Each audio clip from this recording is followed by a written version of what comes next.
Hi, and welcome once again to Virtual Vision FM. This is your platform to all things spiritual. It is Sunday. It must be 1 o'clock in the afternoon here on the west coast of Canada, and it is 9 p.m. in the UK. And I do have my lovely co-hosts, Nina Ashby and the wonderful Ted Woodruff, here with me this evening or this afternoon, wherever you are. And we're just going to have a laid-back kind of show today, and just discuss all sorts of different topics and concepts. And you know what? I think we're even going to talk a little bit about where Virtual Vision FM is actually going these days and where we hope to end up. So let's hear from you. This is your spiritual platform, and we want to hear your ideas, your suggestions for guests, for discussion topics. If you want more readings, let us know. Now is your chance. And today, we're also going to be able to bring you from your chat room area, where you've been feeling very comfortable and safe, and put you right onto the platform with us. Hopefully you will have headphones, or not headphones, a webcam and a microphone, and that's all we really need. When we do bring you over onto the platform, you will see a screen, and you will have to click accept or allow, and then you will be on the air with us. And then when you're done, we can move you back. How's that for technology? We're going places. Let's talk to Reverend Ted Woodruff and Nina Ashby. Hi, guys. How are you doing this week? Hello, Era. Hello, everybody in the chat room. Absolutely great. Loving the weather. We finally have summer here in the UK, and it's not so baking hot that we're uncomfortable, but it's been glorious, glorious weather. Today was a bit overcast, but we need those time too. It's that time too. So I really appreciate the weather. Whatever the weather is, I'm quite happy, because variety is the spice of life, and we certainly have that here in England. You know, it's funny, Nina, not funny. We have been suffering horrendous wildfires here in British Columbia for the past few months. And, I mean, even last week I posted a picture that was taken at 12 noon my time, and the sky was literally orange and from smoke, the sunlight being filtered through smoke. We finally had rain yesterday. First rain I think we've had since the middle of May. It hasn't been significant, but it's been a little bit, and it's probably better than right. So yeah, the weather, while it seems like an inane topic to talk about, there's some really serious consequences going on in a lot of different places, and BC is but one. And my heart goes out to all the firefighters who are fighting these dreadful things, as well as all the wildlife who are trying to relocate themselves in a safe haven. So yeah, that's what's been going on in BC. So our weather has been, you know, extreme as well. How about you, Ted? What's up with you? I don't know what part of the UK Nina's living in, because we've had really rubbish weather today. Today was rubbish. Yeah. Oh, right. Okay. Yeah. I thought, oh my God. We have, as Nina said, you know, and the Brits always talk about the weather. It's one of those things. Politics, sex, and the weather, the Brits, and the weather being the main one. And I think we mainly moan about it because it's so sort of random. But yeah, it's been having a bit of a go here today. Somehow Wimbledon sort of took its part. But yes, as Nina said, it's been a nice sort of, it's been pretty good, and we've had some really hot days and then not so bad and manageable sort of thing. So yeah, but down here on the coast, I'm 200 yards from the English Channel, which I say so often. It's got its own climate system, and you can seriously have sun, rain, hail, tornadoes, snow all in one day, you know, within a matter of minutes sometimes. It is really most extraordinary to experience it, but it just comes around and goes back on itself. And as I say, you can get the extremes of all weather systems in the space of one day. But so far so good. It's yeah, a little bit windy, a little bit rainy today, but we're getting a bit of a summer every so often. As long as you don't blink, you won't miss it. That's right. That's right. I think this whole thing about wildfires, though, is really interesting, because, you know, there are certain trees that cannot germinate unless they've had the seeds are exposed to wildfire or to the extreme heat of fire. And that all nature goes through these processes of having to destroy things in order for new life to begin. Isn't that an interesting concept? Because that even occurs with paradigms here on this level of existence. In order for anything to begin anew, the old paradigm has to be dismantled, and Indeed. in order for a new structure to be put into place. So The earth has its wisdom, and even though we, are in the path of the wildfire or this, it's inconvenient for us to have landslides or mudslides. It's an inconvenient for the animals, etc. There are reasons why Mother Earth does these things. well, it's a natural cycle, isn't it? Yeah. Do you know what? There's all these fears of global warming and tsunamis and things going on around the Earth plane. And I know this might sound a little bit radical, but I've always had this pretty much certainty that Mother Earth will renew herself, and we worry ourselves about what we're doing to the planet, and this, that, and the other consequence. And I appreciate the Amazonian rainforest. There's big panic over that, and yet nothing substantive is done about it.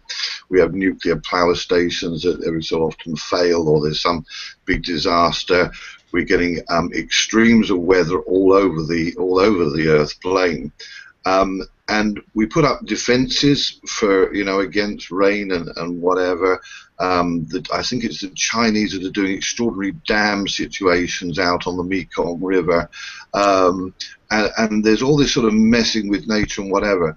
But, the Earth is a force of its own. It does have its own, not so much identity, but sort of character, personality, that personally, I'm sure that way beyond our personal existence at this particular juncture, that whether or not humanity dies out because of natural disasters, the Earth will continue to be, and it will repair itself, and probably repair itself remarkably quickly once we as humans have cleared off, and a whole new exciting life form or whatever will develop from what is left behind from us. So my personal opinion is, there's all this worry about ozone holes and all of that and what we can do.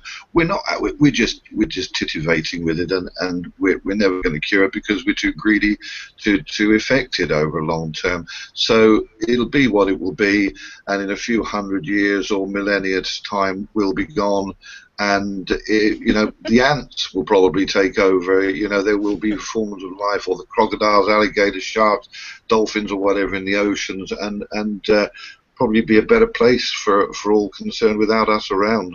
That's my opinion on it. Well, it's interesting because I think my take on all of that is I have to agree there, but I also feel that Mother Earth knows her role, and her role is to be the playground, is to be the learning field. And so everything that we see going on with Mother Nature and Mother Earth is a direct reflection of what's going on inside of us. And so she's here to be that reflection. And, nothing is going to get fixed until we fix ourselves, really. I agree with both of you in different respects. I feel that as soon as human beings stop trying to control nature for their own their own being, and stop having the arrogance to think that we're the most important things on Earth and that nothing else has sentience except humanity, then we are digging a hole for ourselves. However, I think that Mother Earth is not just a reflection of who we are, but of its own nature that does persist and will persist after humanity, if humanity, when humanity's been smacked across the face, so to speak, and altered in some kind of way so that the balance of power, shall we say, goes back to its rightful proportion. Well, that's interesting, and I know I agree, but there's another part of me that kind of makes me feel that there's no separation between the two. So, in essence, we're all that, and I can't see I can't see Mother Earth imploding or exploding and never being, for the rest of eternity. I just see it as this is how low we can get it to be because our vibrations are that low, and there isn't enough of the opposite, which obviously has to be there due to law of polarity. Instead of worrying and saying no, no, no, no more global warming, no more this, no more that, we need to get on board with loving what we do have. And when we start to give the love that we already are back into the mix, that's when everything will begin to change, because we can't expect change if we're taking all the time. We need to express what we are and who we are and that which we are. And then when we do that, it has the most valid and phenomenal impact on everything around us, because that's who we are.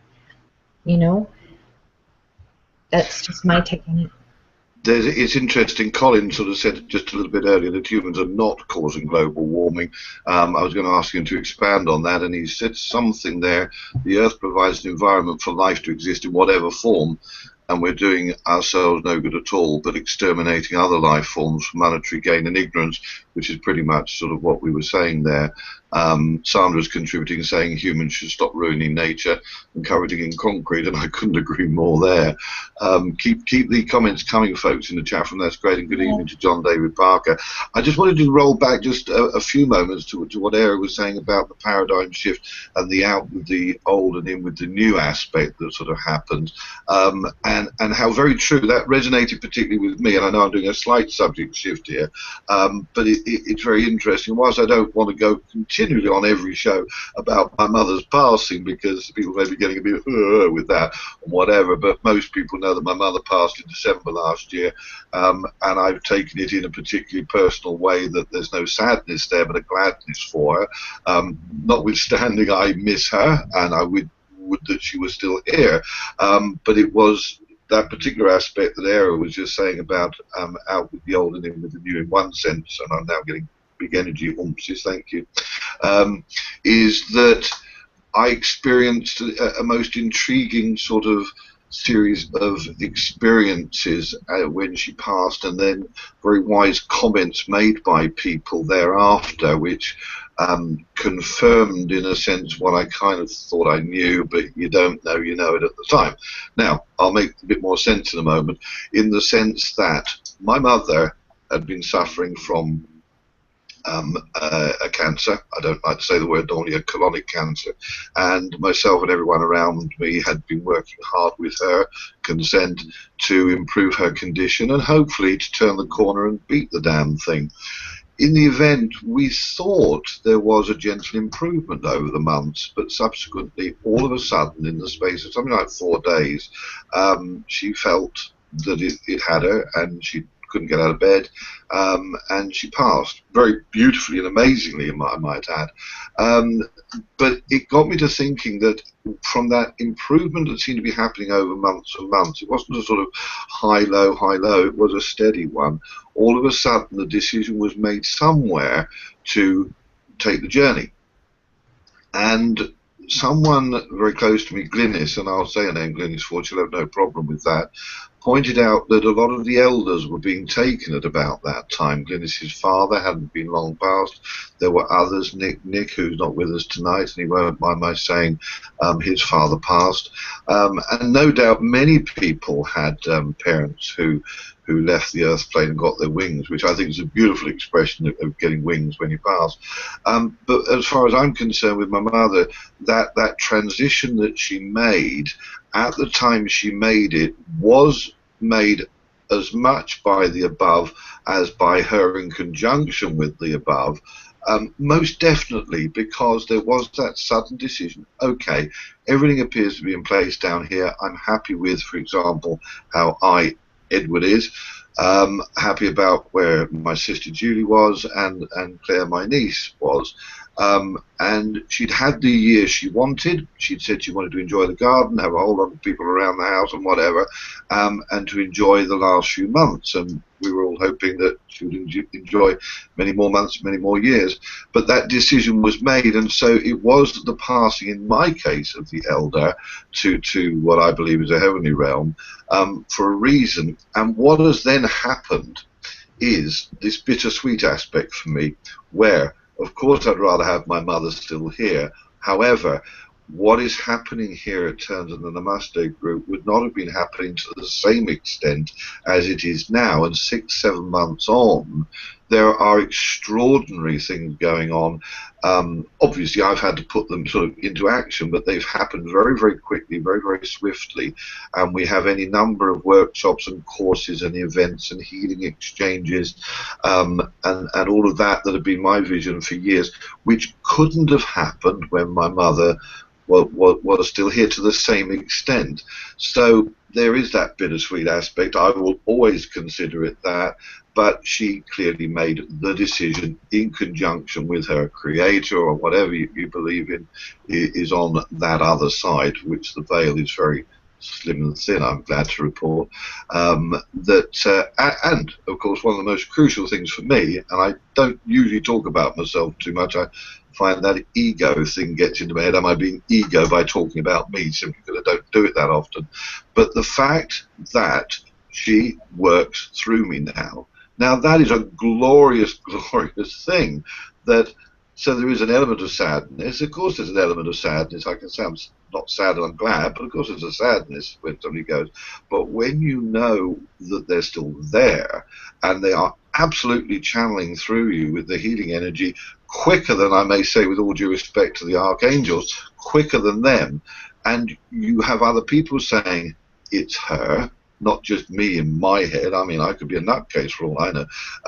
The other people are saying it. They're seeing, they're experiencing, they're looking at her picture and seeing changes in a picture that's on the wall, that she does move around or whatever.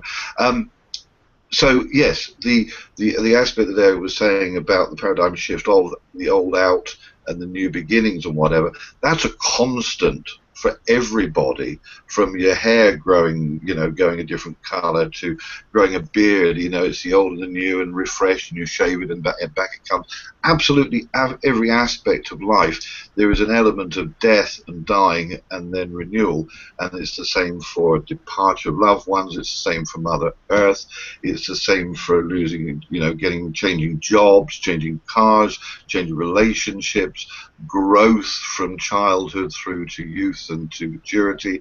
It's a constant evolution of change and life and development, and hopefully for the better. And if it's not for the better, it's for the different. I really agree with that. I so agree with that, and that is all due. And I think, Nina, you'll agree with this. That is all about the universal law of rhythm. Everything has a beginning and an end, and everything has there's just the polar opposites, and that's the law of polarity. But everything has a rhythm. The seasons have a rhythm. The forest fires, Mother Nature has a rhythm.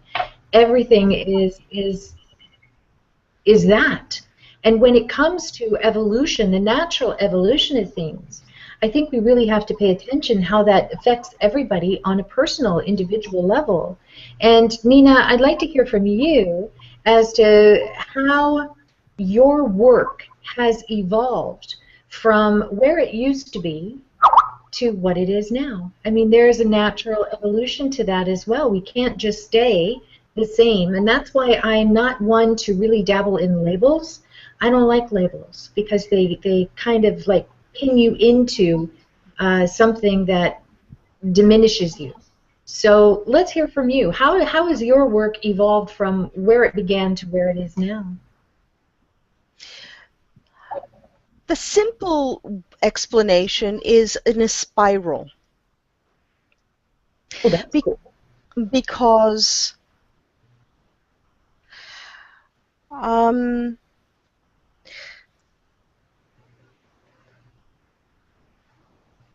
as I've grown in experience, I've grown in confidence. And therefore, and because I'm committed always to learning and being open, I have deepened my own true understanding,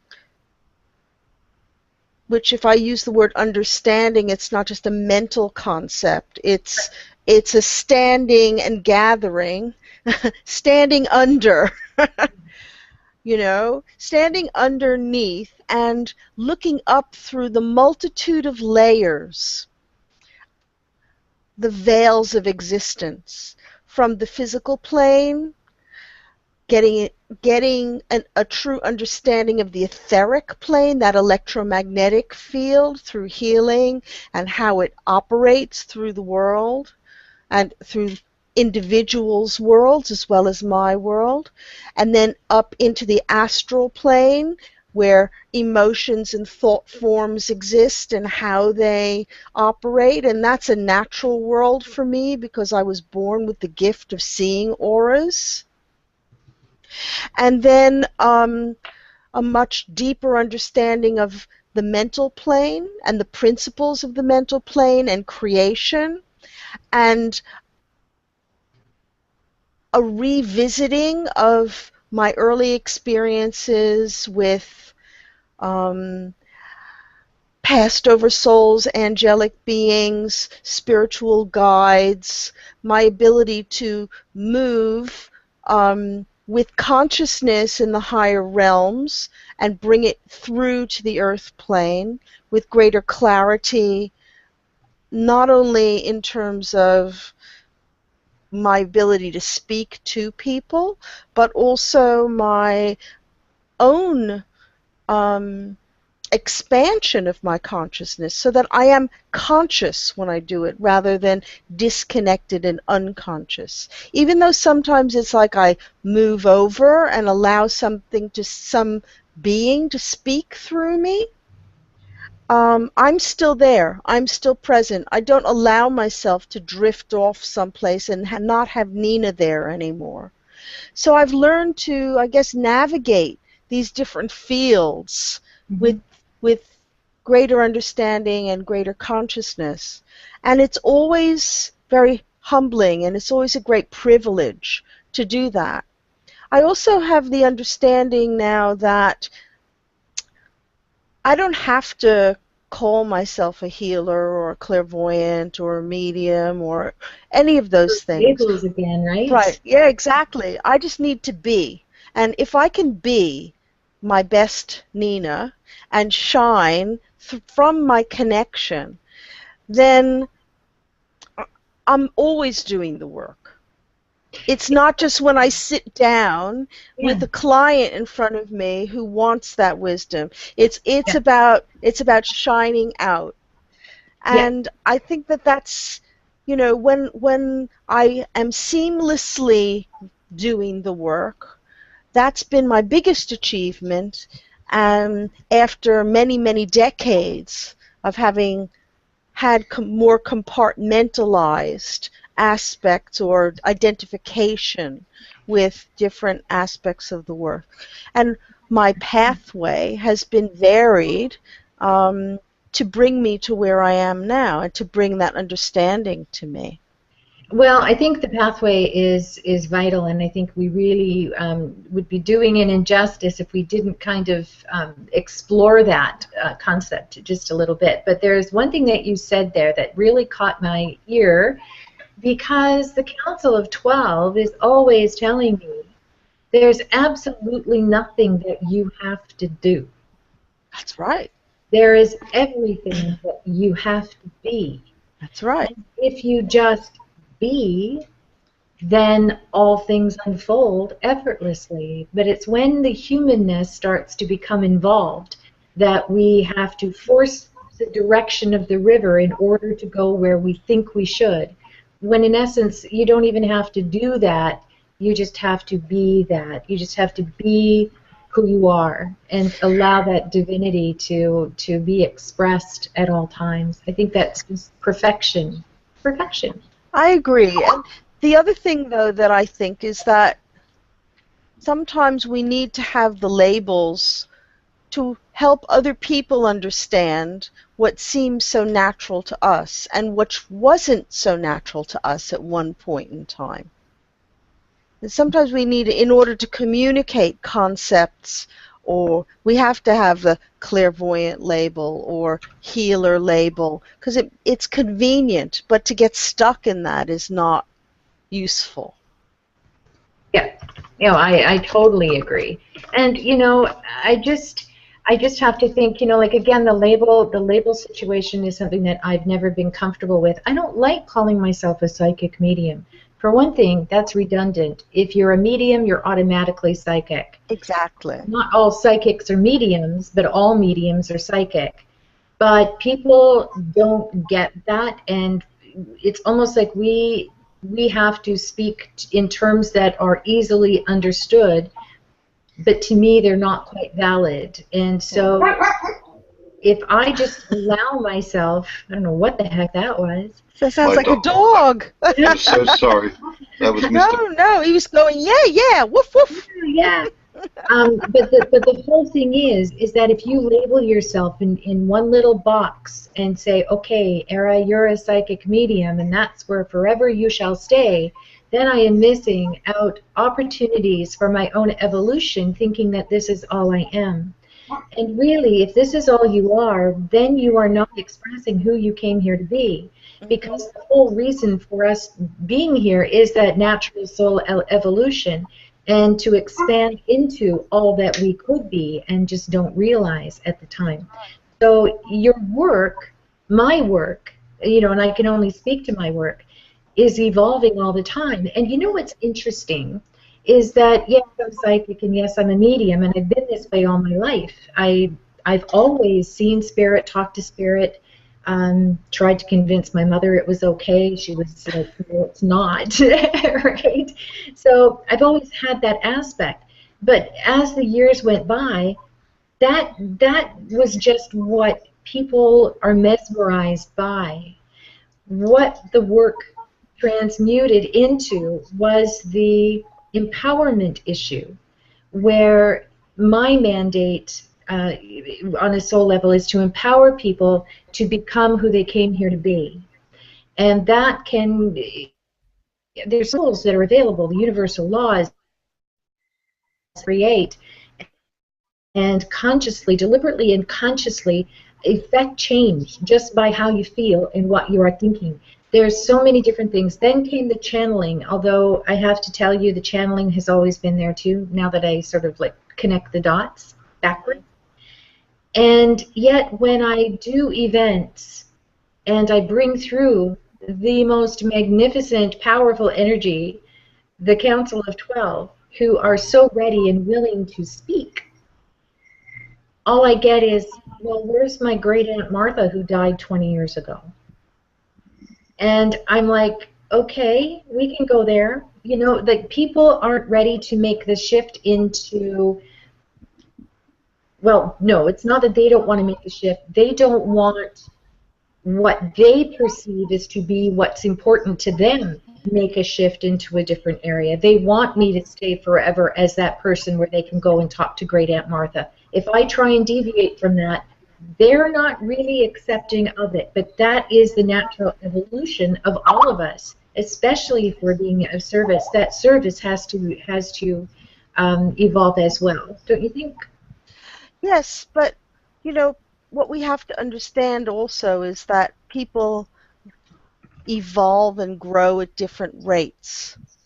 And we can't, we're here to show a different vibrational frequency and what could be possible. But until they're ready to make the shift themselves, to plug in and experience, allow themselves that experience, then they will continue to ask those questions. Yeah, and that's fine. I don't mind, because it's not my job to go out on a crusade and drag all these people with me, whether kicking and screaming. I do what I do, and as long as I'm evolving, those that can benefit from that evolution will always be attracted in. And the ones that need that other aspect of me will be attracted in. It's not a big deal. I'm just, finding it interesting. Sure.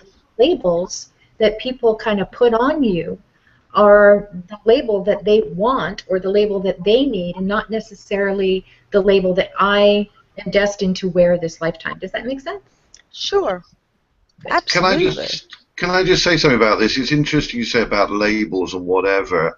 My take on this, and I hear what you say, is that the reason sometimes labels are required is, in a very practical sense, is that we identify ourselves to the world. As simple as that. And I'll give you an example that were I just Ted Woodruff, okay, I would be just Ted Woodruff. It's difficult to imagine me without the rev going on when I trotted up to Wembley and engaged with David Icke, because I've got to throw his name in at some point during this show. I was introduced by our dear friend Simon Ludgate as, hey, this is Father Rev Ted. He's known as Father Ted. Actually, I wasn't, that I'd ever remembered, but that's how I was introduced to the guy, and then I was known at the People's Voice and around by many people as Father Ted, which is a very lovely avuncular sort of aspect to it. It identifies me. Now, what I wished to do and still wish to do is to take the word out there. It's not about ego, absolutely not about ego, but I want to be I'm happy to be the face, or one face of many, of healing and angelic and spirituality that gets the word out there across the globe. That's my mission, to do that in a small way but effective way. I get out there on social media, I'm on this show, I'm on other radio stations or whatever, and I'm working locally in the Kent area. I'm quite happy to be the face of one aspect of spirituality down in a small part of Kent, and I don't mind if I get known across the UK and across the world as one guy who had just an impact, and if I only affect one person positively, then my job is done. So I do think this question of labels, it has a requirement and a need to identify, but what people shouldn't do is get wrapped up in necessarily the what they don't necessarily understand about the label, i.e. with yourself, Era, as an international medium, but then that identifies Era Parisian as not just a nice name of Era Parisian, which is quite a cool sort of stage name, I would suggest. It identifies for you for who you are. Oh yes, that she is an international medium. But if you've got a brain about you, you are a whole lot more than what your title is, where a sir, a lord, a lady, or people with PhD after their name, or BA or whatever, and honours, that's not who you actually are. It's just an additional title that tells the world that you have some experience in a certain area. But as I say, you are a whole lot more than that label, as we put it. I mean, none of us want to be, like a supermarket produce and have literally labels put on us, and I think that may be where some people kick off, but it identifies us to locals, the masses. Yeah, and I agree. I mean, there's a certain point where they're required. How else will we take, if we say to someone, oh, bring me a knife or bring me a fork, that's a label. That's a name. We need those to navigate this plane of existence for sure, but that doesn't define who we are, and you're quite right. There's a whole lot more behind the label, and that is the person and the spirit. And then, if it takes Ted Woodruff Reverend or Ted Woodruff Healer to identify that this is a person that on the surface wears this title and can do these things, it's by interacting that then they'll be able to see that there's so much more, and they will want to experience the so much more, most definitely, but at their own time. And that's what Nina was saying, everybody reaches that at the right time. So what I was trying to get at is that the label doesn't need to put you in a box and put you on a shelf and say, well, it's your time to come out because you're a medium. I mean, we need to evolve past the box that people see us in, and that often we can get trapped by seeing ourselves as that too. Oh yeah, if we trap ourselves, then we're lost. But I think people will forever put spiritual people into a box. And for example, in the case of mediums, there will still be, for a certain generation in this country, as assuming the mystic meg aspect, that you sat down a Brighton seafront behind a load of curtains and you dive in, and there'll be this funny little old lady looking over her crystal ball and giving you readings and telling you how many children you're going to have, that you're going to meet. In the case of a woman, a tall, dark, handsome stranger. Well, maybe for a man, I don't know. A tall, dark, handsome stranger. The populace do get fixed in their views of spiritual aspects. And another thing on the spiritual side, you see, there's spiritual people, or people who are working in the spiritual, and then there are spiritualists, which is a whole different aspect to my mind there are spiritualists and there are spiritual workers, and there are so many different angles to the spiritual that perhaps we've labeled ourselves by saying we work with spirit and all of that, so we give this impression of mysticism unintentionally or mystique, and people don't quite get it and think that you talk to the dead, don't you, and that sort of thing. And so it takes probably years, decades of your life, if you get the chance, to explain, well, actually, consciousness. I mean, you could talk all day about death and the comparatives across the world of how the Brits, in comparison to the Peruvians, deal with the passing of the souls and their belief system.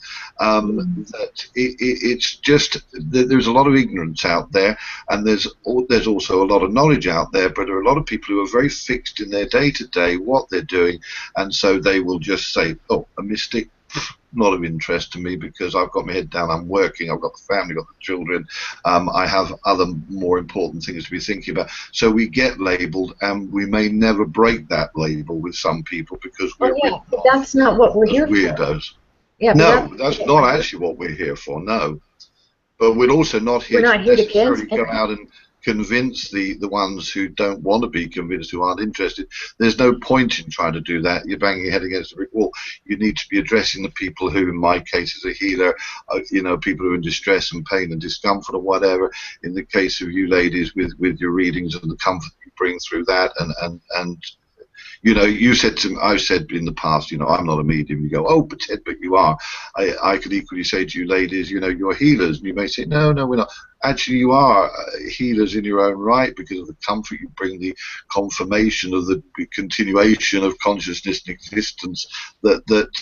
So, hey, I can say it not for the first time on here, that there is no such thing as death. There is not an end to that. It is, coming back to what we were saying earlier, a newness, a new wonderful form of existence when we step off this particular thing. And if that's one thing we could tell one person and get it through to them, that death is not the end, and death is not disaster, and death is not black, that we, certainly in the UK, we're of that mind, where other cultures do actually celebrate death and transition, because they kind of get it sometimes in other, we say we're civilized in the West. I don't agree with that for 1 minute. That's one thing that I'm always striving to do, because let's face it, I'm a little Virgo, and everything has to be logical and rational and practical.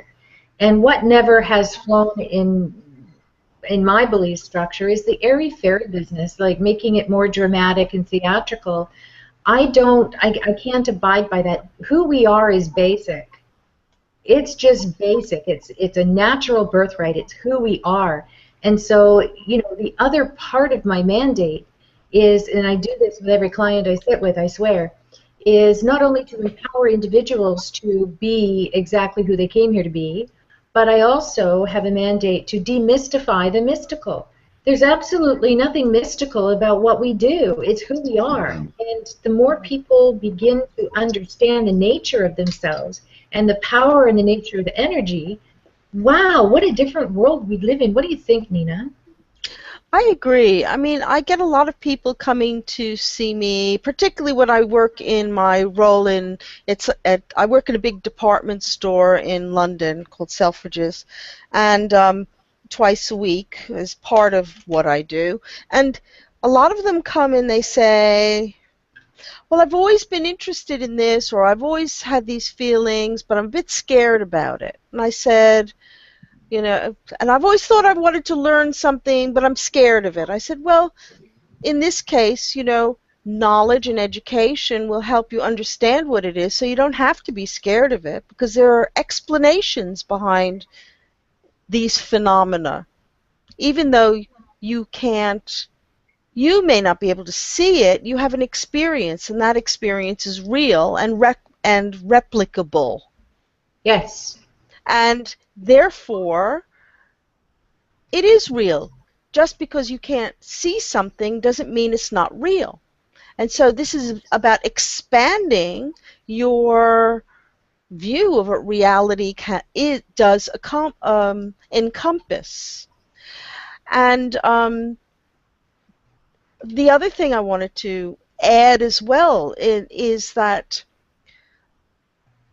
one can call it fortune telling. This is going to happen, that's going to happen. I do that a lot with my clients. But it's not really fortune telling, because people make their own fortunes. Yes. Or misfortunes in many respects. Mm-hmm. And so my job is to say, this is your, you know, what your mission is. This is how you're doing on your pathway. This is what you've created. These are the patterns and these are the choices that you made in creating that, and you can make other choices. So even if we're talking about attracting a lover or a husband, or your relationships with your children, or your job, it's all about consciousness, because this is the field where we play out our consciousness and where we can realize it. And therefore there is no separation between heaven and earth. There's only these different levels of manifestation.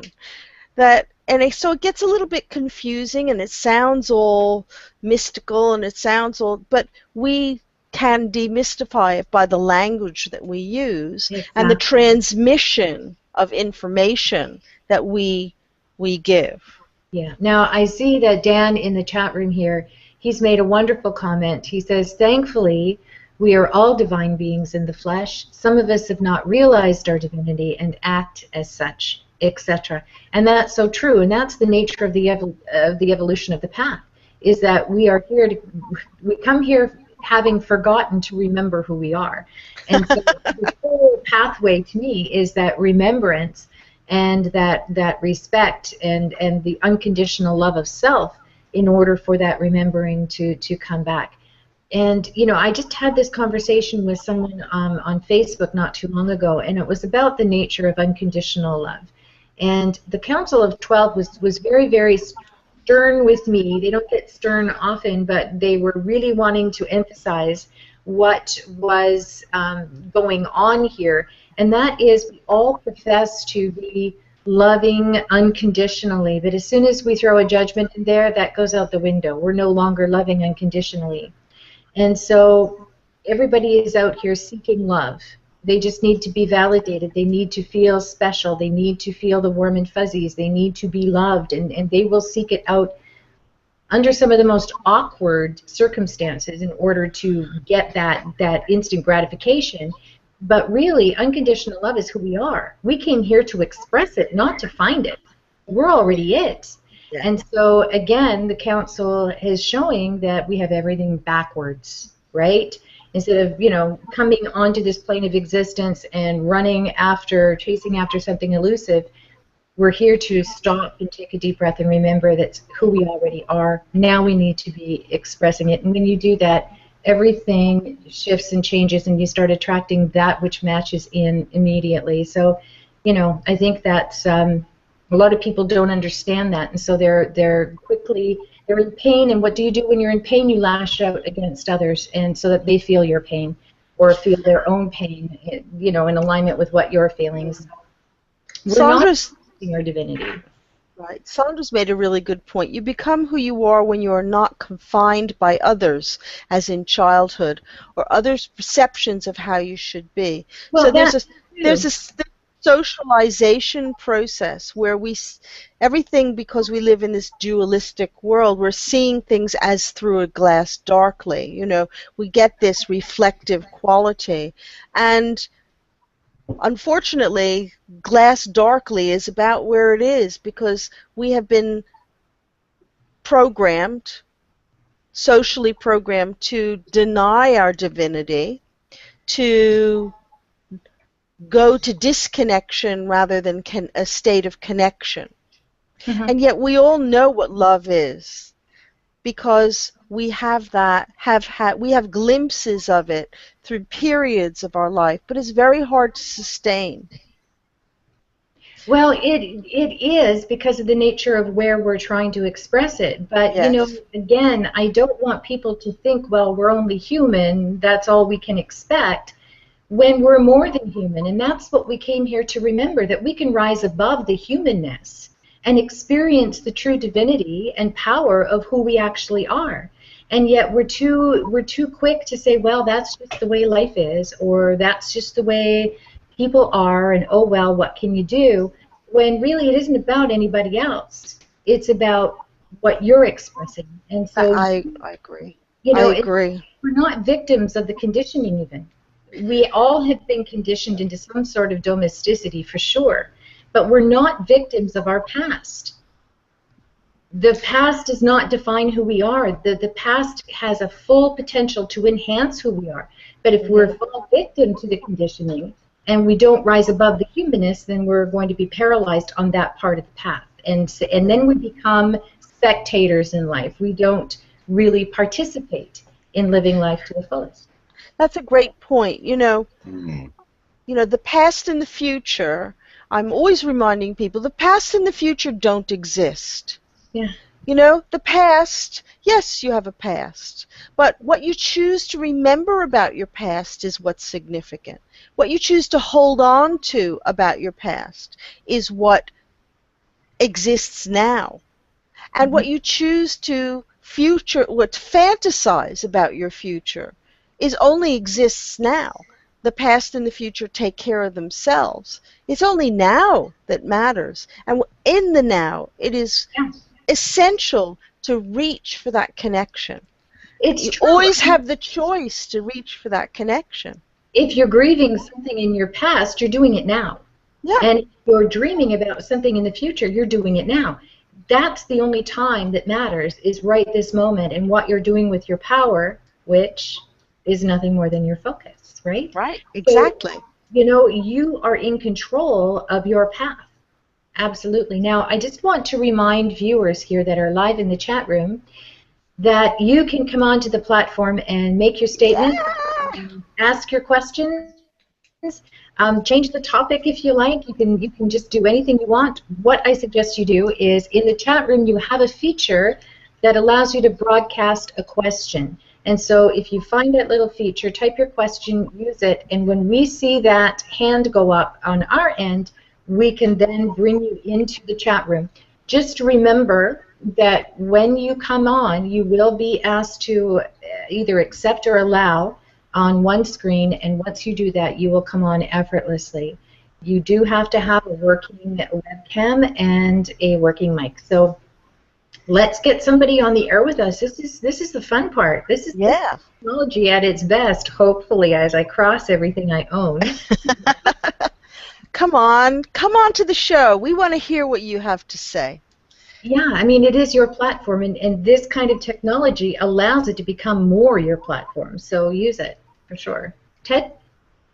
Absolutely. I just know something on regard of going back to that aspect of death and transition that Colin came out with, something that resonated with me.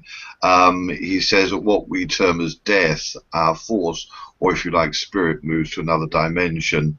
We as an energy will never die. That is exactly what I've been saying to myself for years and over the radio, TV for several months now.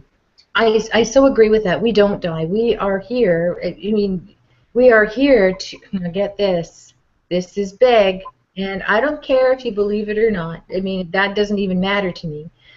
But we are here expanding consciousness, but we're also expanding eternity. That's what gives us eternity. So every little person on the planet is in an expansion process, and so what's that doing to the concept of, the eternal, right? It just keeps on because energy cannot be destroyed. There you go. Ooh.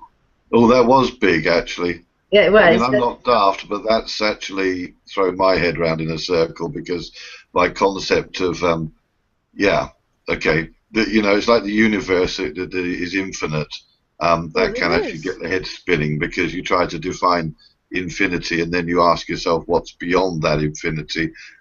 Yeah, makes my head dizzy. And I've had an evening or two 20 years ago with a bottle of rum and three friends, and we nearly sent our heads spinning completely trying to define infinity, and the same with eternity, actually, which means that all of us here, say, for example, this evening, are forever connected within the conscious energy, and so we will always know each other. So that may be good or bad news for whomsoever. Mm-hmm. It's good news, Ted. I Very think it good is. news. Yeah. Are there restrooms and break areas where you could just go and have a bit of peace and quiet away from the thronging masses? So, Ted, coming back Yeah. to Ara's original question to me, I'm going to pose it to you. Tell us about where you started your pathway to where you are now and how that's changed. I'd be All right. really interested. Yeah, have me on a timer, okay? Because well, Okay. back in the day, a few years ago, I went up. I think the first radio show that I did was on Peterborough FM with a lovely lady, Valentine St Alban, and I'd seen her on Conscious TV and thought I need to connect with this person, and subsequently got an invite up onto the radio show. And I was nervous as anything. I had no idea what to expect. You have these visions of a microphone being put in front of you, and you're going to have to talk on subject, and I was not comfy but actually radio shows aren't anything actually like that, for the benefit of anyone who's watching, who's going to be a guest, or confirmed for those who have been guests. A good host will guide you through your journey. As far as I'm concerned, yeah, I've had what I feel personally has been a very interesting life so far, and it remains interesting and is very exciting and will forever be so, because there's so many experiences to have. My earliest memories were that when I was 7 or 8 years old, I was seeking answers to life, the question of life, and I was brought up as Church of England and a good Christian boy, and I carried the cross in Great Chart Church, which is local to here, and I was very proud to do that, and I'm proud that I did it now, and it's where we'll be having the service for Mum in a few weeks' time for the ash scattering, so it'll be interesting to be maybe doing an address there as an adult, as opposed to the guy who was crucified. But at 7 or 8 years old, I was asking questions about God and the angels and religion and belief and all of that, because I wasn't, as I still am not, in a sense, content with being told that God is omniscient, omnipresent, he's all around, or it's all around, or whatever. I was curious about God sitting on a cloud with a big long white beard and a white robe surrounded by angelic beings. It didn't seem practical even at that early age. And my argument has been, since discovering my answers to it and continuing to this day, is that we are taught, certainly in the UK, about God and the angels and religion and that belief system. And there's a variety of different aspects to Christianity. In this country, there's Roman Catholicism, there's Methodist, there's Pentecostalist, Seventh-day Adventist, Jehovah's Witnesses, a whole series of them. And then across the world, the amount of different religions, from Islam to Sikhism to Buddhism to whatever. I wanted the answers. And so for the next so many years, I found myself at any opportunity of meeting with a Roman Catholic priest, I would ask what God was and whether they could explain it to me. Certainly Church of England rectors, etc. Would you explain it to me? I would talk to imams and to Sikhs and all different ones, and I didn't get the answer that satisfied me.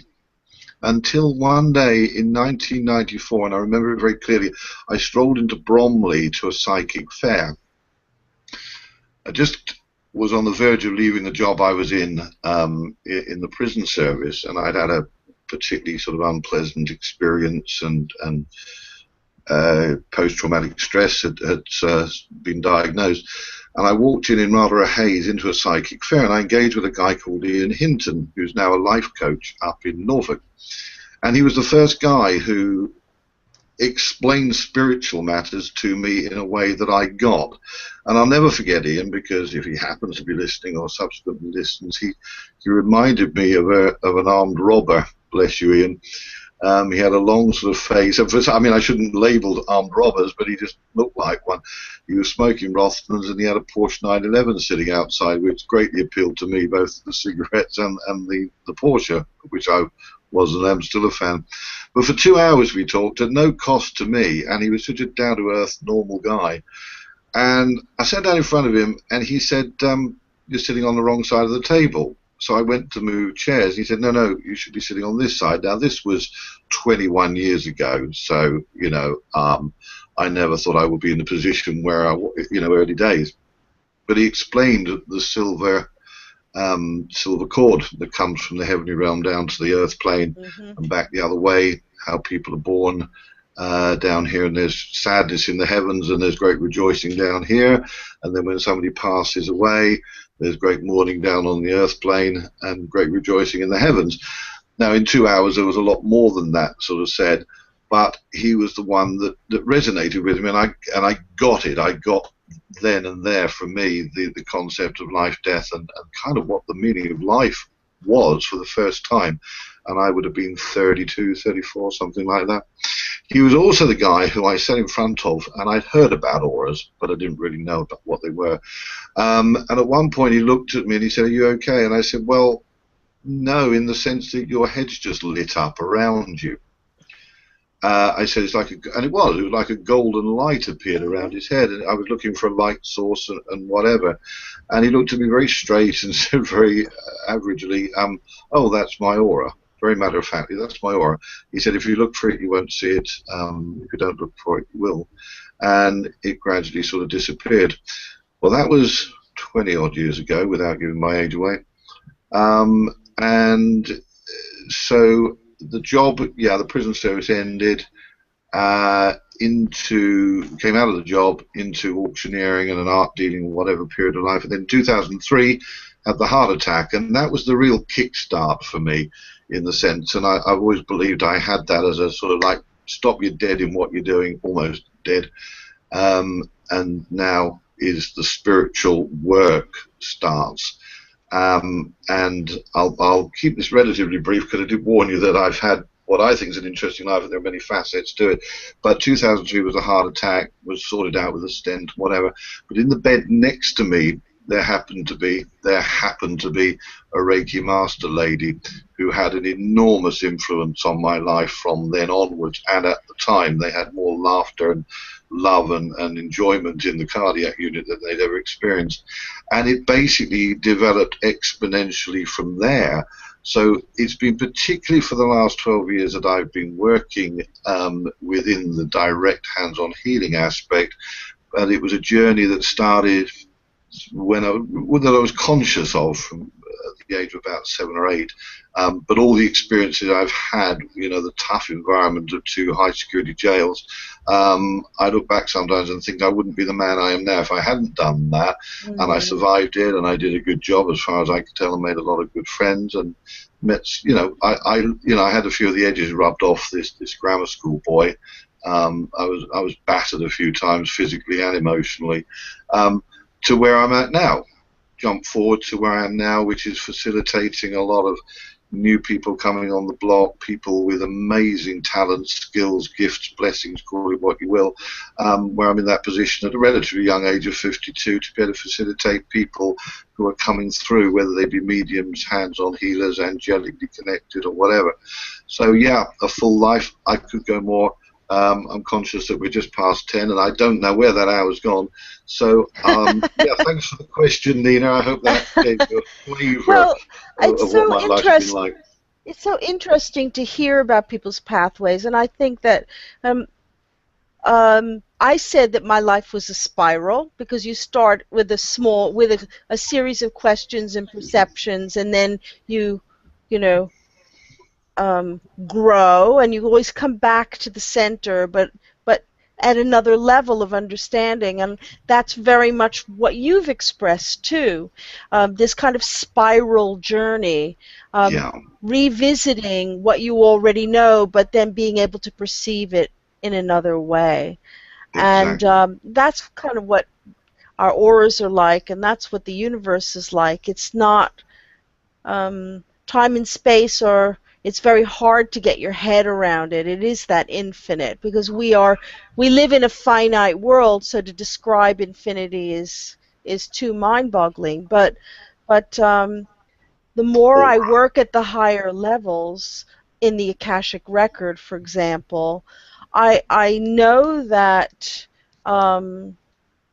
this concept of time is just irrelevant, and we can redefine everything that we do and are, and that is what's so amazing, so inspiring. And that just isn't there for people in the know. That's No, not there for people who live a spiritual kind of existence. This is for each and every physical being on the planet, that you are in control. You're in control of your physical healing. You're in control of your physical, in your mental, spiritual well-being. You are this infinite, most powerful flow of universal source energy, and it is the power that creates worlds. How can you not? But we've been, like we discussed earlier, been conditioned and downsized quite a bit in our perception of who we are. And that's where the dilemma is for many, many people, for sure. That's an interesting kind of pathway for you, Ted. And, it's funny, I was talking to someone, and this person actually is going to be a guest on our show in August. I'm really excited about her. yeah, And we were talking about all sorts of things, but the path kind of came up. And I realized where I came from, the past is not somewhere that I want to go back and redo, right? I mean, it is what it is. But how I look at it is just the gory details, and we all have them. We all have them. And the council has always taught me that it doesn't matter what happened, it's what you do with what happened that makes the difference, that allows you to grow. And a lot of us get paralyzed in the catalyst of contrasting experiences that just keep us on the sidelines in life. Actually, can I just say there, yeah, experience, when I do healings, I encourage people to not go back to how they felt when they entered, okay, not to go back into the past. And I've had a little bit of a jury out on past life regressions and all that sort of thing, although I'm very open more now to the idea. But and also, I don't usually talk about myself a lot, believe it or not, but Nina asking one sort of simple line question sets me off on a whole thing. But I do think, actually, what we do as co-hosts when we have guests on and ask about the guests' journey through that to where they're at now, and the same for us, Aaron, Nina, and myself, and Nick when he's around, and JDP is a guest and a friend and whatever, it serves a purpose, a really strong purpose, to explain to people where we started, whether it was at age 5, 7, 15, and we suddenly had this sudden thing, like I mentioned him again, David Icke suddenly had this whoomp thing happen. I think it serves a really good purpose for people to realize that we are actually normal people having an extraordinary experience with our lives. Sure. And if it's What I was saying, Ted, is that we don't have to live there. We don't no, allow it to define who we are. oh But no, the only time I talk about it is when it's to show that, nobody's life is easy. We all have those kinds of experiences that we wished we hadn't. But they are there for a purpose, and if we're using them with intent for an appropriate way to be of benefit to others, then absolutely, it matters. yeah, that's where I was at, saying that it will teach people that we are normal people. We've had some really crazy moments in our life, some real negatives, and how we dealt with them, but also that you can get to where you wish to get, even though you don't know you're going to get there, because we're normal people. We are just normal people, but we've accessed or recognize it or heard the signs or sort it out for ourselves, but we're no better and no different actually to any one person listening here, listening later, or whatever. And that's the thing too, that there's two things that I hear all the time that completely boggle my mind, and it causes me to chuckle a little bit on the inside. And the one thing is well, you're spiritual, you don't know what it's like to suffer. Excuse me? Hello. Oh, really? Mm. We're here mastering all that stuff, and it might seem that we're absolved. We're not. We just deal with it a little bit differently because we have an understanding of it, and we know that there's more to us than our experiences tell us. And the other thing that makes me kind of chuckle sometimes is the fact that some people say, I would love to be spiritual, but, you know, life gets in the way. Mm. And I do that RCA Victor dog thing. I'm like, yeah, really? It's like, yeah, I understand what you're saying, but spirituality is the way of life. It is not Separate. something you make time for, basically. So I just want people to understand in the chat room, you can come on, join us in the show, hit your broadcast button, and we'll be sure to slide you on over. It's very easy to do.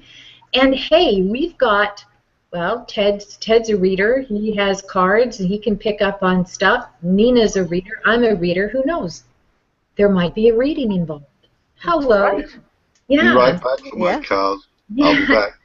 So it's just that it's fine for us to talk about what we do, but sometimes we should demonstrate what we do as well. And so that gives a frame of reference as to what the heck we're all talking about, right, Nina? That's right. You know, we love to share what we have to offer, which is why Virtual Vision FM exists in its current form.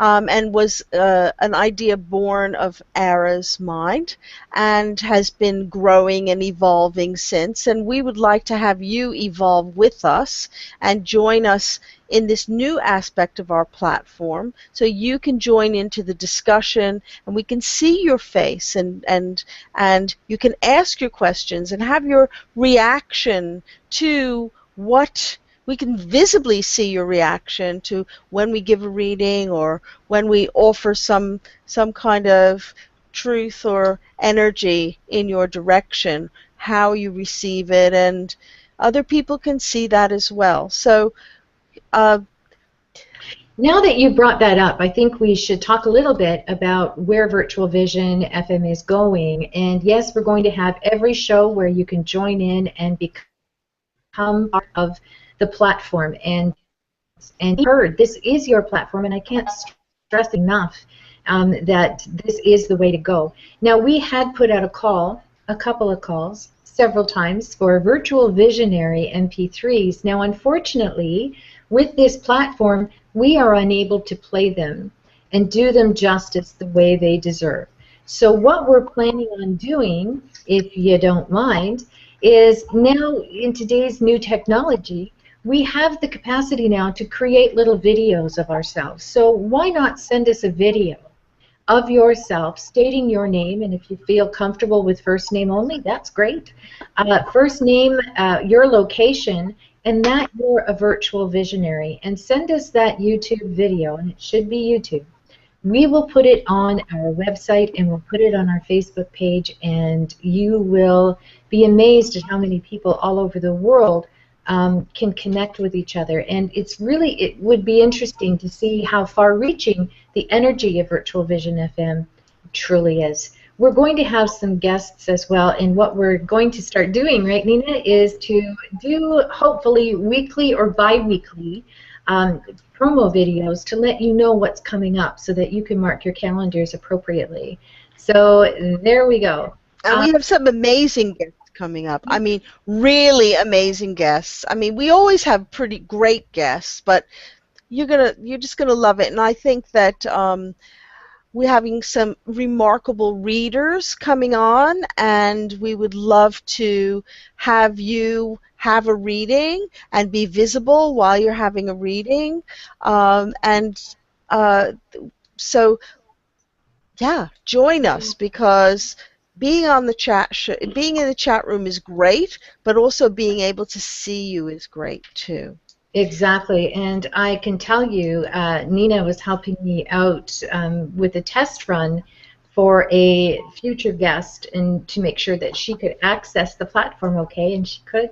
And we spent some time speaking with her, and we're really excited to have Elaine Thorpe on the show with us on July 26th. Now, if you recall, Elaine Thorpe was on our show when we were on Blog Talk Radio, and she channels the energy called Jonathan and Sophie, a little girl named Sophie, and a few others. And Yes. while it was really, while it was really impressive and profound, just listening to her, you can just imagine what it's going to be like to actually see her do that.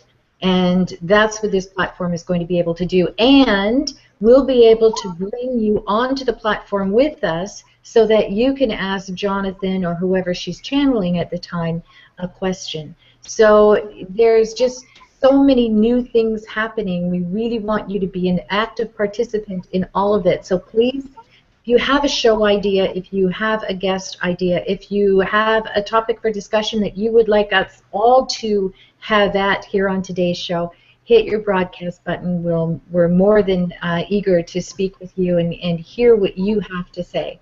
And I just want to acknowledge Alfie in the chat room. He is saying, could you find and play my virtual visionary clip?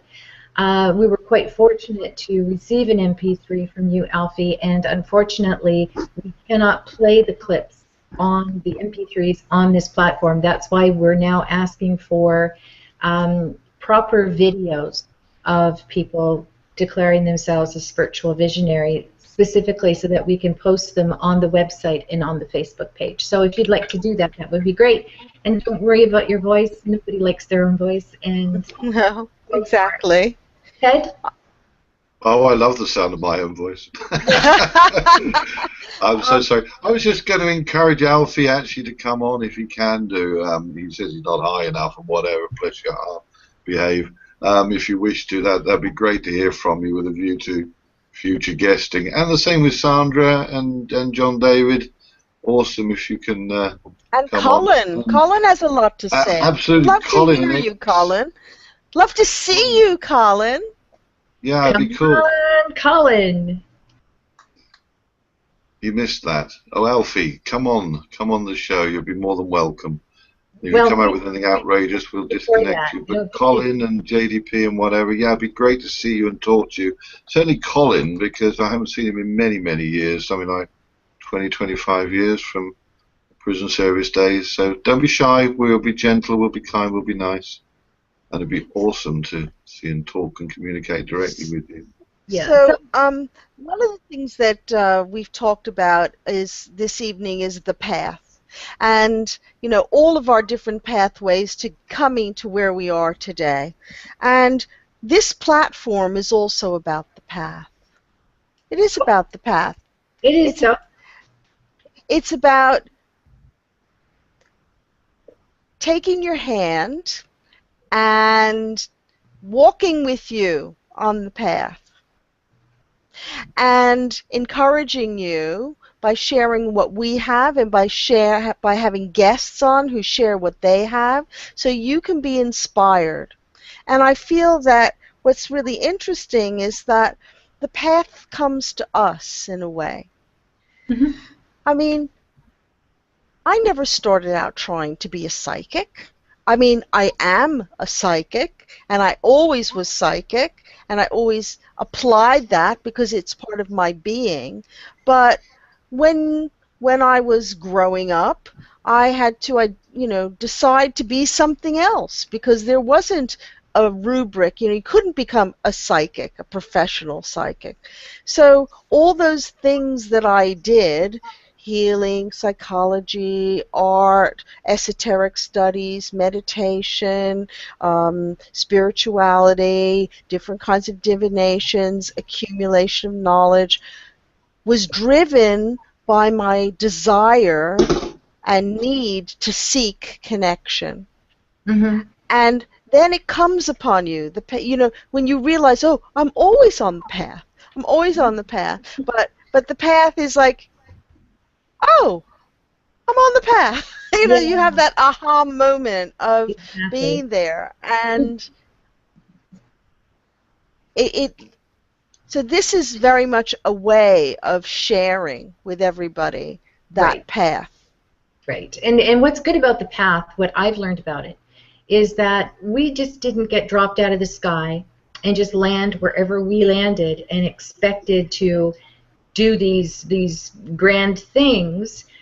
We actually orchestrated a lot of it, and through the universal laws, the minute you were conceived and that imprint was starting to take hold in human form, the minute those little feet hit the earth, the planet Earth, and the first breath you took, the universe started shifting so that it attracted to you exactly what you needed to go through to get where you came here to get to, right?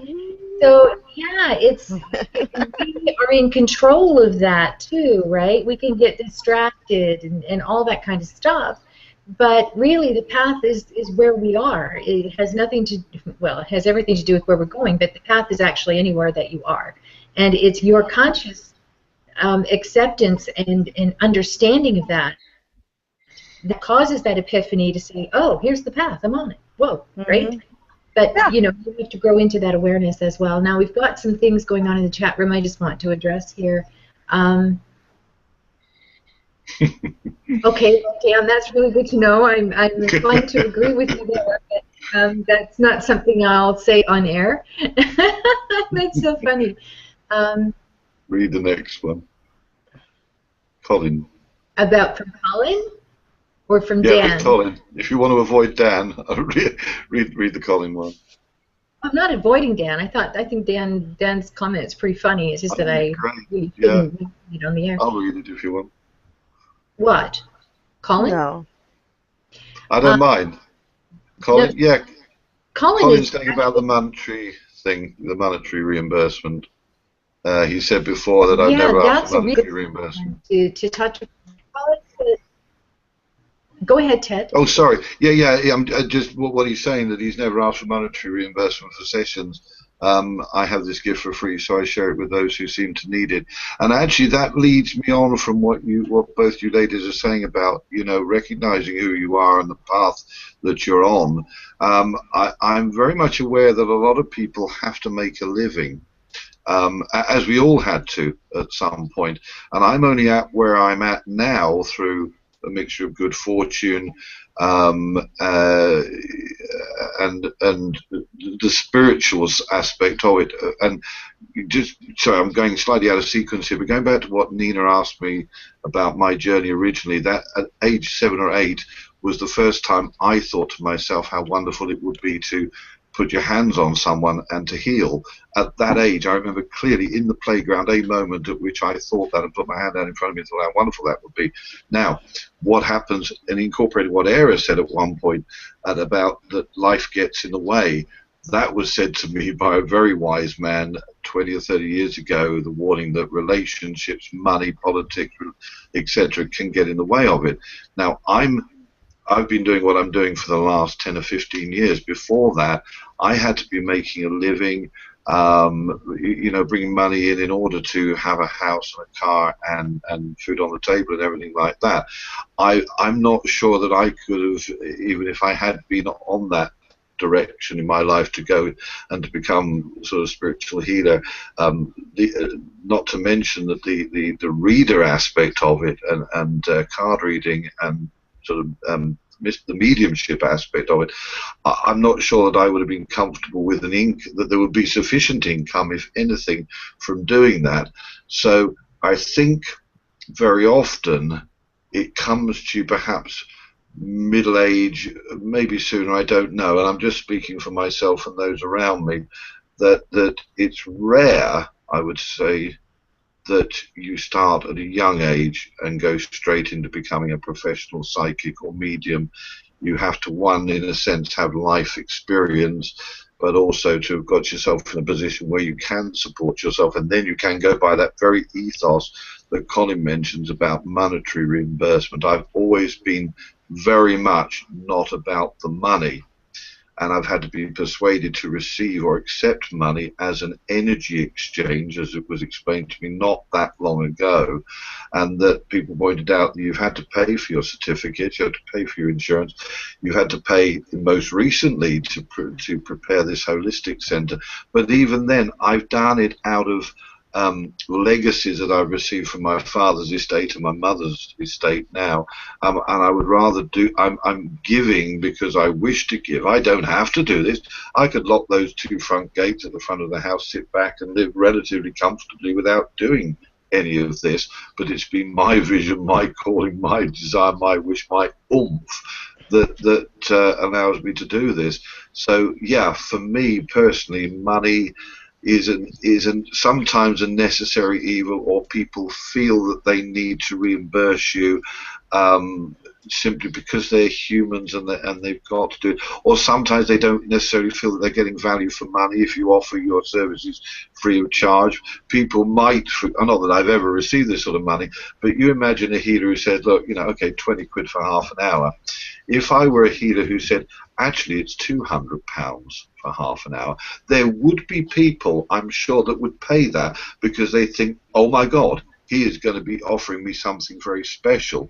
Well, I wouldn't be offering anything different for £200 than I would be for 20, because it's a gift from the Spirit. It's something I give. It's miraculously powerful, and it's awesome. But money is a funny thing. It oils the wheels. It facilitates many things, fortunately, but I think there's many people who work in the spiritual, or are of service in the spiritual arena, who are very iffy about money, and understandably so, because it's not my way, not many people's way, to be trying to make money out of it, or to become rich out of it or wealthy, because that's not what it's about. Well, I'm going to take the opposite point of view. Oh, good. Yeah, curveball me, yeah. Well, in some ways it's opposite. In some ways it's not opposite. I never set out to take things from people. I see that I studied, aside from my natural gift, I studied for 15 years before I started to give readings and offer healing to people. And people wanted to come to see me, and I felt that when I gave things away, what I noticed was that people often didn't appreciate it. They didn't feel that they had to work on themselves or work on it. They wanted me to do it for them. And I didn't think that that was correct. I didn't think it was ethical, and I feel that there has to be there has to be some kind of exchange, and money is how we exchange energy. And it allowed me to make a living, to live, and do what I do ethically, professionally, with a lot of how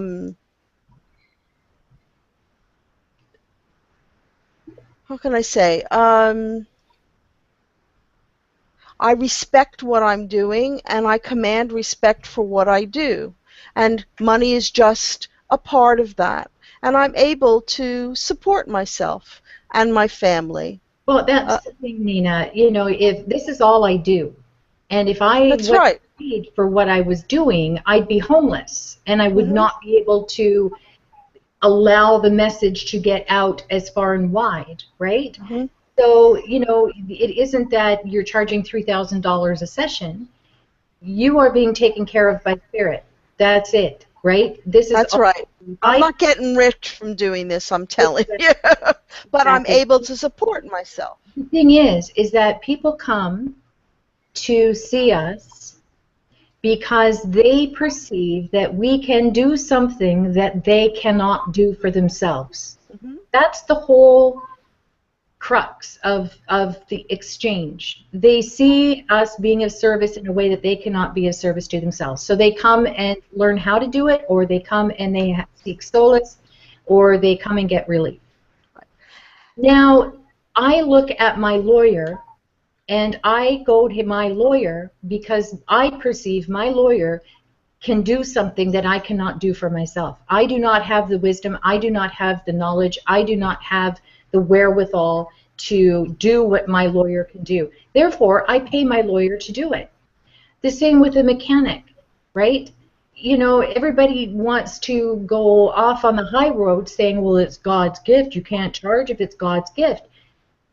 I'm saying the mechanic has God's gift as far as I'm concerned because I can't fix my car. Amen. My lawyer has God's gift because he can do something legally for me that I can't do. So it isn't a matter, and I don't know where this dissolved into a greediness that it's just because the line of work is not readily accepted. And if it was, then people would say, oh, well, I guess it's my time to go and see that psychic or that medium or that healer because I'm feeling kind of off. We wouldn't think twice. But because there's this frame of stigma around the work that we do, we're not entitled to be paid. And that's where I draw the line. I just, if you can do it and not get paid, more power to you. But I do not like it when people turn to me and say, well, you have God's gift and that's bad that you're charging for it. And I look at them and say, God gave me this ability and I chose to use it. I didn't have to. I'm doing therefore what God wants me to do, and God will take care of me. And if that means charging, then He's given me the ability to do that too. So, there's just so much out there that just, it makes me want to tear my hair out sometimes, right? It's like, I agree. It's service. You're offering service. And it is a way of serving divinity because there is no difference between what is divinity and what is in the physical plane. And money just greases the wheels. We're not in it for the money. We're not in it to get rich. We're not in it to rip people off. It's people's perception of what money is. I mean, money is energy. It's an energy exchange, like you said, and I happen to agree with that. But it's the same energy as the chairs we're sitting on. And I don't hear anybody outraged because they don't have enough chairs. They don't know where to get more. They don't know how long they can keep them. And how dare you have more chairs than me? Right? There's just this perception that money is so bad. And really what that speaks to is the fact that some people have not really understood the power and the energy that they are, because now they've given so much power over to the money that now it becomes all what drives them, and so they see it everywhere they go. But really, we are just giving a service. It's you go to your lawyer, go to the grocery store, you're going to pay. Go to the mechanic, you're going to pay. Just because we are doing what we do, again, I'd be homeless if I wasn't getting paid. Don't you think that... Whoa, no, it's not lucrative by any stretch, right? Don't you think that being a mechanic, having mechanical talent is a God-given gift, or musical talent is a God-given gift, or being a great strategist is a God-given gift? They're all God-given gifts, and people have to study and take time to nurture those gifts. So why should it be done for free? And as I said, I noticed when I gave things for free, they were not appreciated. No, and that's true. And that's just the human psyche at play too, though. Like, again, you start talking about lawyers, and let's say I went to my lawyer and I pay $120 an hour, and I find out that you're paying $180. I'm thinking one of two things. I'm thinking, wow, yours must be better than mine. What are you getting that is so much more than what I'm getting out of my lawyer? Or I'm thinking, oh, wow, she's really getting taken, right? But, that's just the way it goes. The one thing that I do want to, Alfie is saying that he's ready to come onto the platform now. So should we bring Alfie on? Yeah, for a little while. Why don't we do that? Okay, Alfie, hope you have a question handy. Let's just see what we can do. And just remember to click your screen to accept and allow, and we'll be away to the races, hopefully. Come on, Alfie.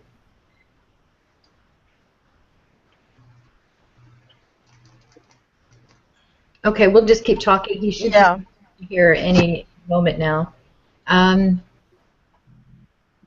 Interesting thing about the mandatory side, and I think where Nina was going, and she sort of said, well, maybe we're not going to be that far apart. I hear everything that you ladies say about it, and it is each their own. And I did sort of say that this energy exchange was pointed out to me that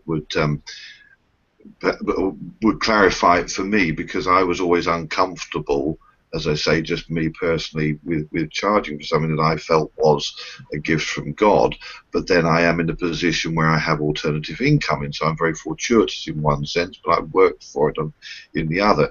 So I think from what someone else said, Alfie said he was booted off, so he'll be back in again, that it's a matter of choice as to whether you charge or you don't. On some occasions I say, well, a contribution, depending on the person's ability to pay. There are little old ladies who are not particularly well off. There are not little old ladies who aren't terribly well off or whatever.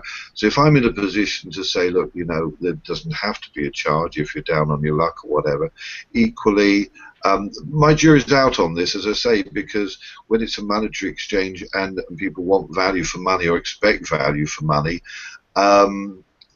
then it's in the moment, I think, as far as I'm concerned, anyway. Well, you know, and that's the thing, and I'm glad you brought that up, actually, Ted, because what people don't realize is that I may charge because I need to pay my rent, I need to get groceries, I need to pay bills.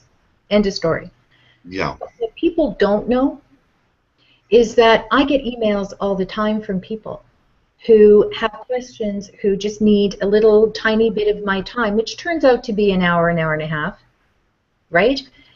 I set aside enough time during the course of a month to offer complimentary sessions. It's not about the money, but I do need to be prudent and understand that I need to be responsible and pay my bills. So you don't hear about how many of us in this line of work are giving complimentary services or bartering services. You don't know how many fundraisers that we do, because you know, we're not out there saying, look at us, look how good we are. We're doing this for free, and you know, you should appreciate us. It has nothing to do with that. We do what we do, and because we happen to charge, then we're frowned upon. Because you know, say it like Sandra makes a very valid point about one could always barter. You give a reading and they sort out your plumbing or cut grass. I mean, I've had that sort of thing offered. We do that all the time. That's right. Do that all the time. All the time. And work on a sliding scale for people who are on low incomes. Don't charge the full rate. They charge what they can afford. I mean, this isn't about taking people's money and, you know, using them for in a negative way. Money is a means of giving and receiving goodness. There's balance in everything, and I could have 3 full weeks of complimentary sessions, and I'll be pulling my hair out because I have to make the rent, and then all of a sudden Spirit just says, okay, here you go, boom, boom, boom, boom, boom, and my week is full, and I earn the money that I need. I don't earn extra. I don't earn the moon, right? I barely make it, but I make it every time. And that's right. You know, just following your instincts and listening to what feels good and what is necessary. I'm here to be of service. I'm not here to be a walking bank. You know, that's not part of the job. There's Alfie. Hi, Alfie. Hello, Alfie. Hi, Alfie.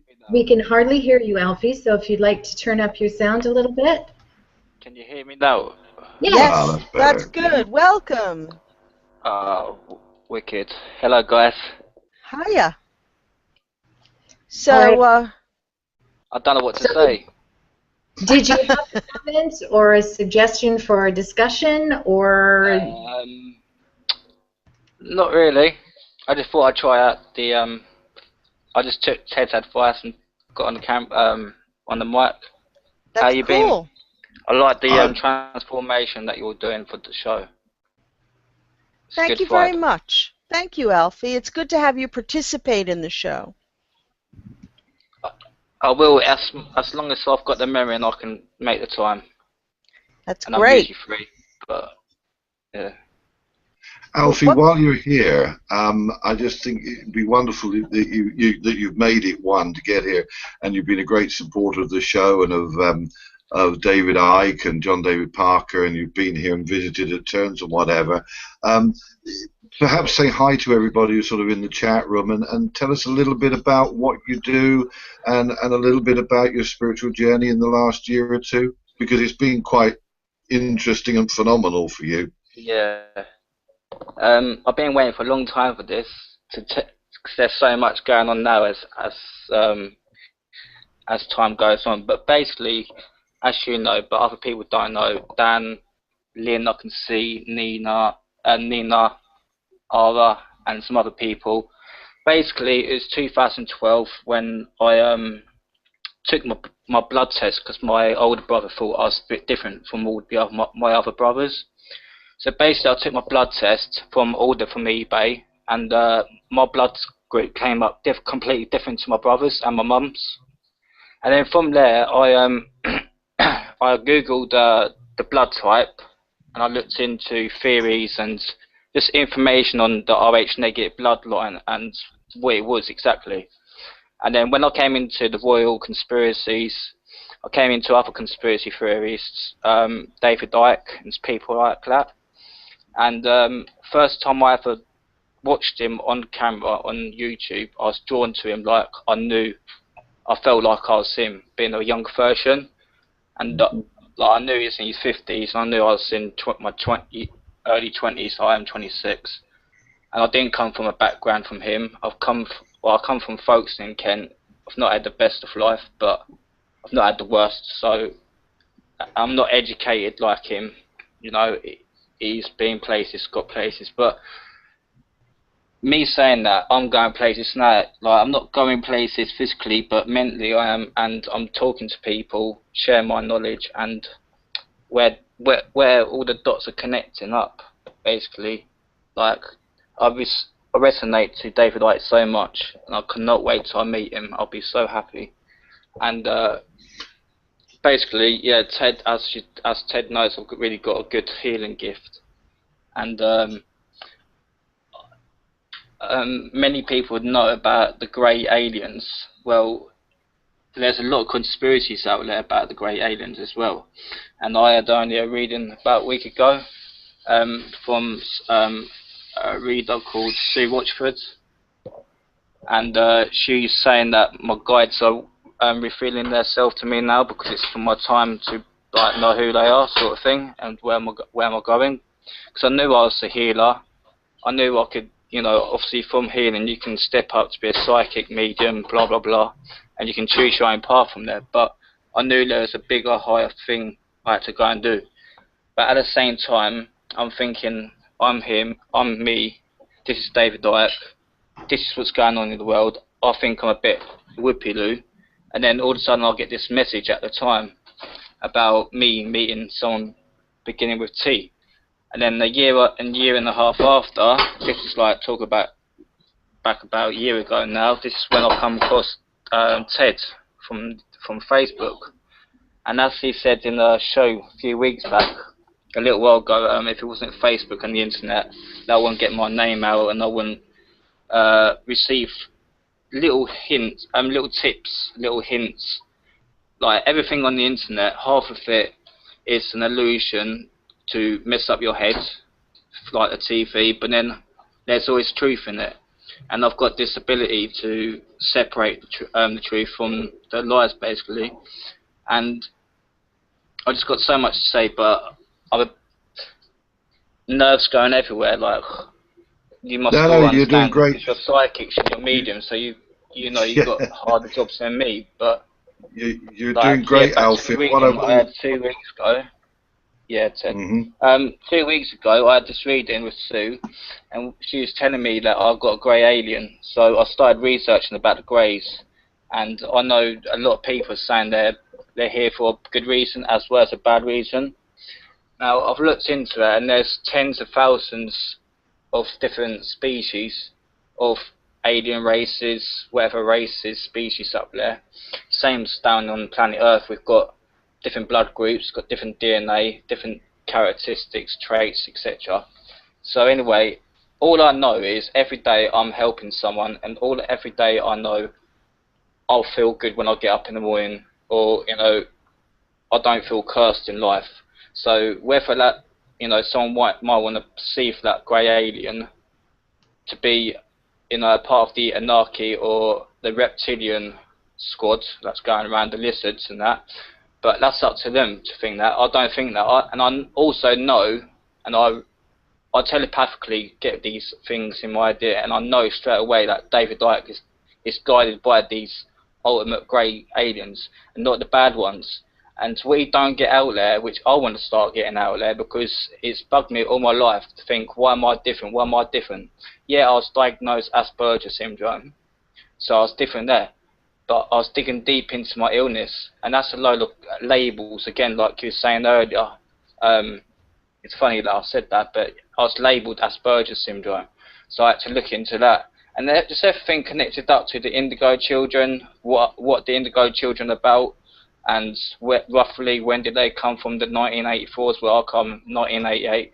So I was 4 years in for the transition, and then it's only from, like, everyone asked me, like, who I've engaged with, what's changed me, because I wouldn't say I was a bad person, but I wasn't a good person. I wasn't doing better than what I should have been as a human being, and that's what I do now, because I appreciate and I am open up to spirit, my higher self, myself, as well as beings around me, and it's a learning curve for everyone, and not everyone is ready to be awakened.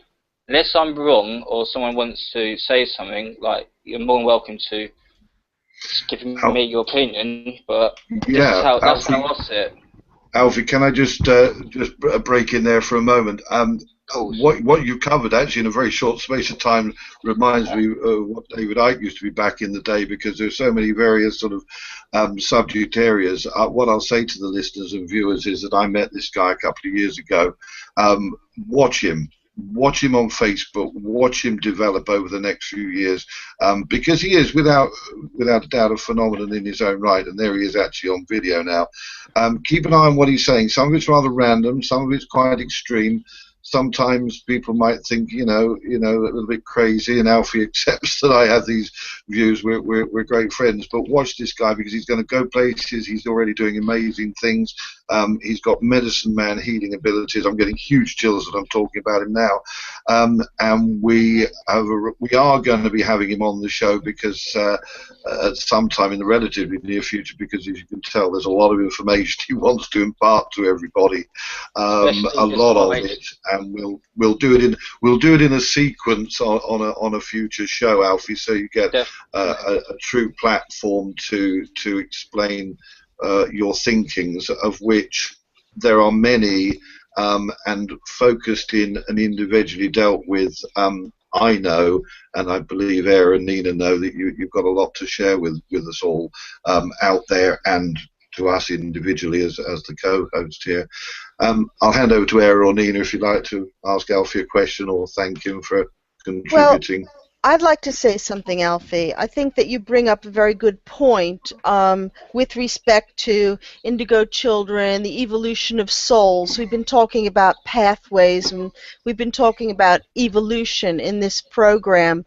And when I was growing up, I didn't have, even though I was gifted, I didn't have the opportunities that you and your generation of souls have to develop, because we had unconscious parents. The population was not talking about psychic and spiritual things in the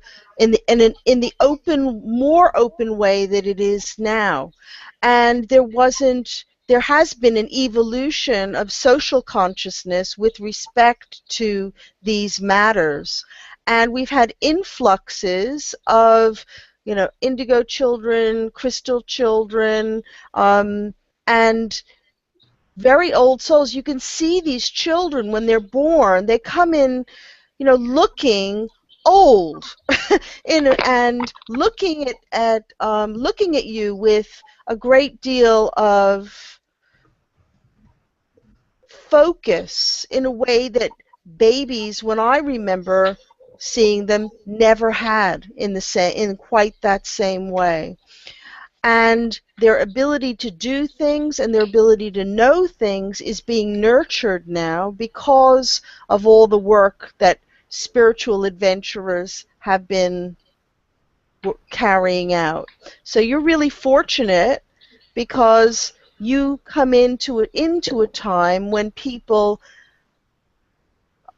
already ripened to an extent and in the flow of civilization where that evolution can accelerate because that knowledge is available, readily available, in a way it always was covered over or kept secret.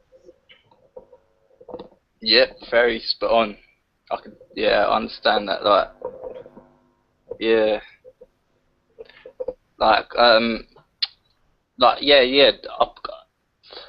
Basically, I've been put on the earth and learnt my lessons, or brought up and got to this right time at the right space for the mass. What I call it, the mass consciousness awakening, because I think and I feel every century, decade, whatever time we've had on planet Earth, I feel every human being has awoken, and it's a awakening curve for everyone, and it always will be.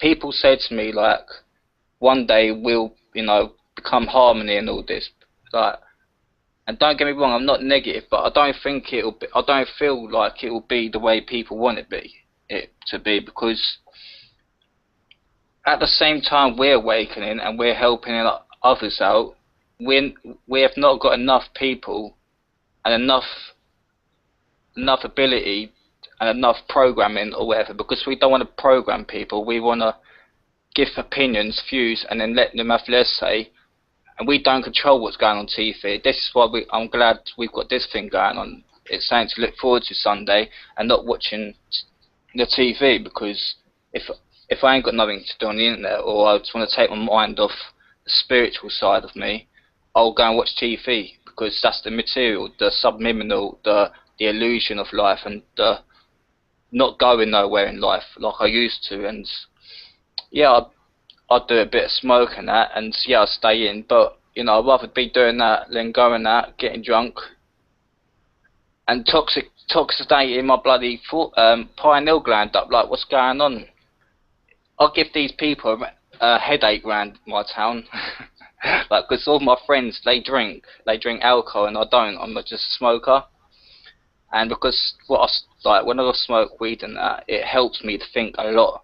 I swear to God, if the government gave not children, but from teens to adults, whatever, a choice from certain medication to marijuana smoking or marijuana taken in tea cakes, stuff like that, if they'd done that, the people wouldn't be slim like me, because I was on Ritalin from the age of 12 to the age of 16 to 17, and then the government basically are the high of the figures, but they control the doctors control me, or the people, and he controlled me like a puppet, and he just took me off my Ritalin, my medication at the time that I was relying on every day.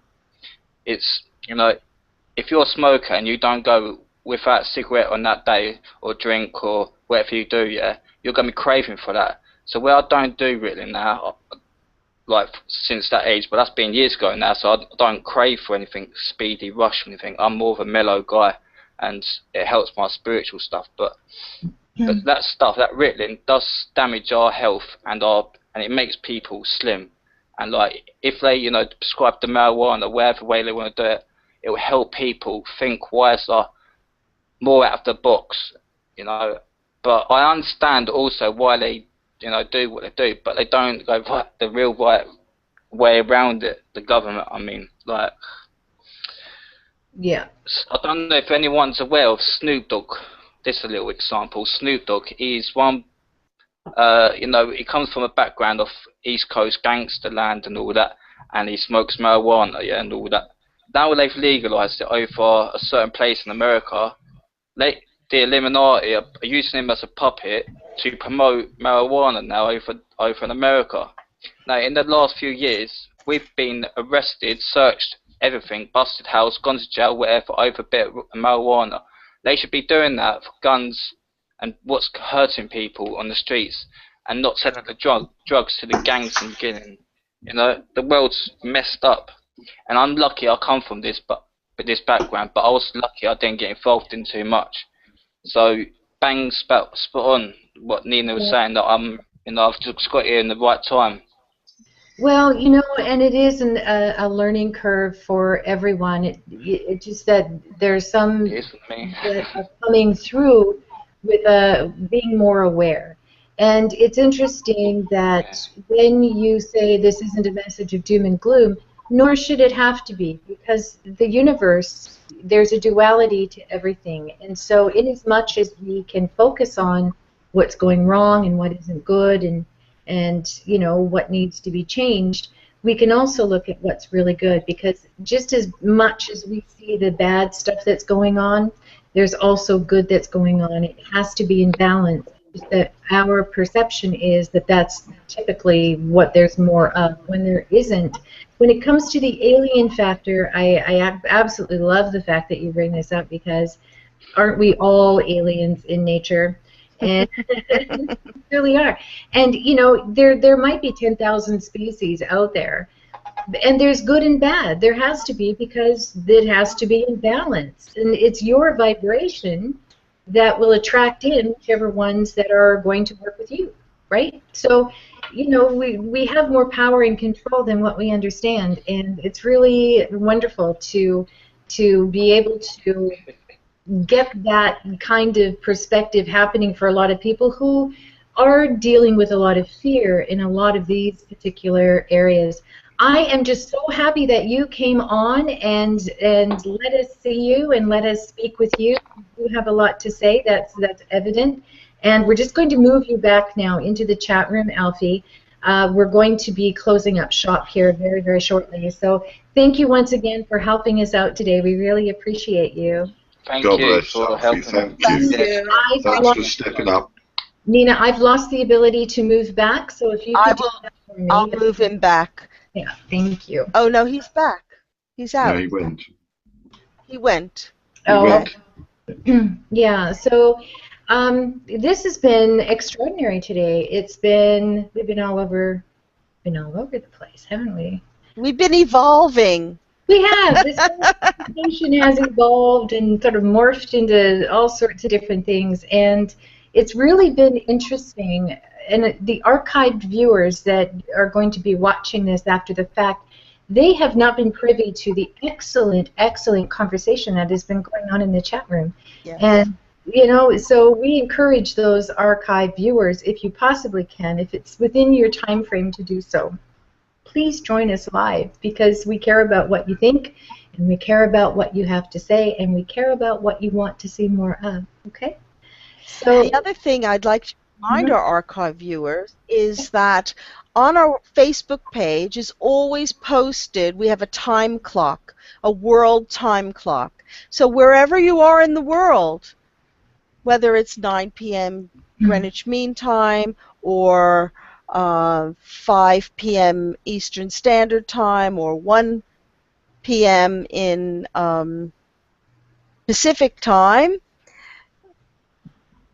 we're there for you, or wherever you are in the world. We want you to join us. We want you to join in, and we appreciate that you're looking at the archive show, but wouldn't it be great to get your own reading or to share a bit of your knowledge as a virtual visionary? We'd love to have you participate. If you absolutely cannot participate, then why not send us an email? Tell us what you're thinking. Tell us what you'd like to see more of.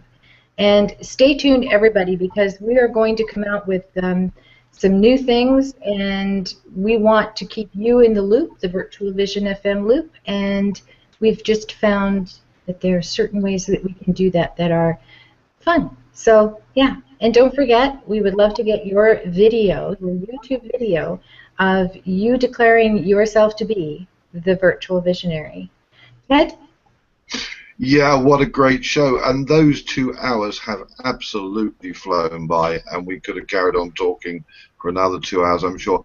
Bless you, Alfie. God bless you, and thank you for stepping up. That was really interesting, and in the future, I've no doubt we're going to have you on a guest and focus on each and every subject that you cover.